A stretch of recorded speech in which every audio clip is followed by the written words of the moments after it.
concise approach to top-down market strategies and the forces affecting investments. That's the spoken word on investing. Let's get the spoken word on this oil collapse now from our chief equity strategist, John Blank, who's sitting right here next to me. John, let's put this all in perspective here. Oil prices have collapsed mainly due to a supply issue, right? A glut. What's this glut coming from?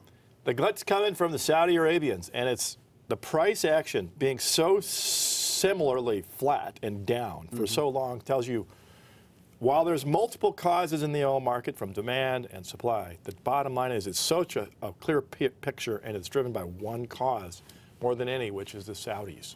And from what I'm reading, oil supply from OPEC forecast to increase by 1 million barrels a day in the coming years. So this doesn't look to be abating itself anytime soon. No, it isn't, because it's in the center of OPEC. It's an oligopoly that's centered on a concentrated position at a low cost, which is the Saudis. They have held OPEC together for the last 4 decades.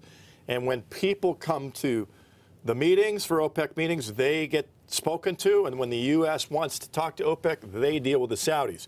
So if you think about it from their perspective, the only way they know to keep that power is to keep market share massive inside OPEC and even more massive outside OPEC.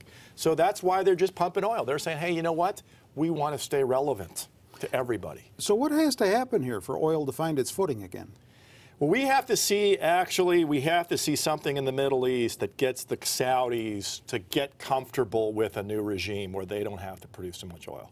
What that means is that they have to see that the Iranian deal with the United States doesn't threaten them, and I don't think that's going to be anytime soon. They have to see this Iraqi thing go in a direction that they find beneficial, which I don't have to see anytime soon. And they have to feel like they put the shale people in their place, and the U.S. and the Iranians, we've now made a deal, in their place, and the Russians, they have to bring them in on this whole thing.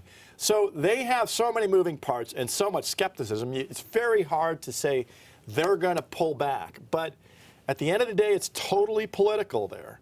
And they're older people running a very closed regime, and it can just pop and change without anybody having a good reason. And that's why you have to be careful here, because we can get $60 oil if the Saudis want it.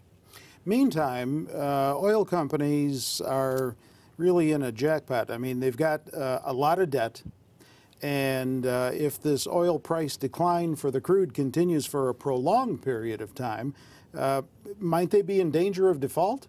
They are in danger of default. We've already seen that in the high-yield markets, marking down these books and marking down the whole concept of high yield because of the amount of debt that's coming from these oil companies over the last fracking boom period.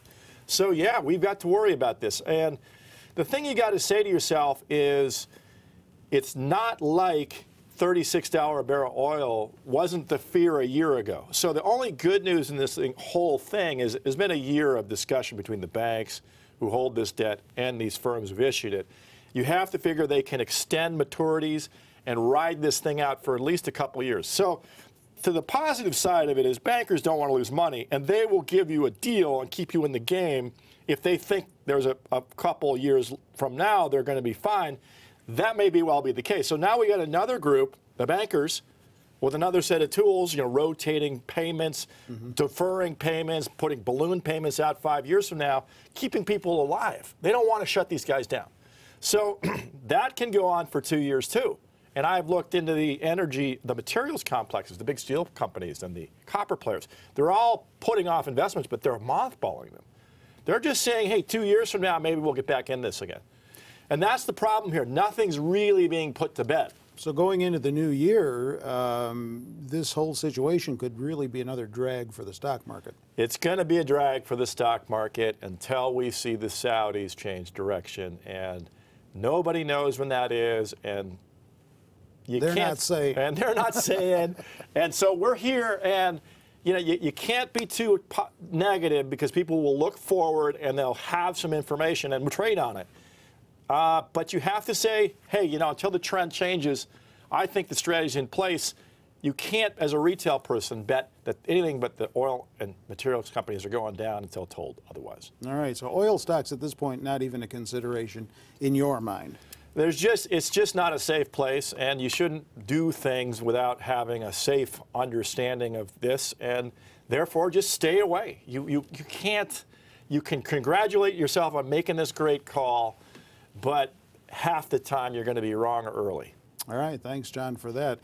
And in between these video segments with John and others that we do here, don't forget you can always go to our website, zacks.com, for additional commentary on what's going on, not only with oil, but with other stocks as well. And there's other general commentary there for you to review. Link to it all right off the homepage. With John Blank, I'm Terry Ruffalo.